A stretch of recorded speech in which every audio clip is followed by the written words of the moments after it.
In questo video vado a leggere da nuovo un nuovo articolo da Venetica Blog, il secondo del Veneto Motori.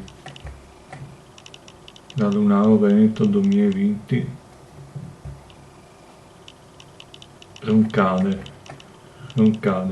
Intercittadina della marca trevisana, anno 1875, era stata fondata ditta Carlo Menon, da parte dell'omonimo imprenditore veneto Carlo Menon. Roncade 1858, Treviso 1924.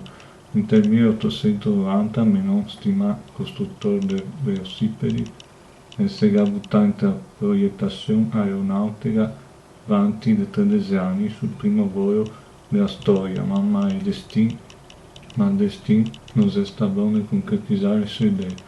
Coprì fortuna nel 1895 nel fabbricare la prima vetturetta a 4 ruote in Italia, equipaggiata con un motore di Dion e Button. De seguito perfezionerà questo prototipo e costruirà per conto suo anche i motori, producendo così fino al 1900 dopo coprì le 20 vetturette, partecipando a varie competizioni. Queste qua organizzano ancora una funzionante che partecipa a manifestazioni varie, soprattutto in Veneto.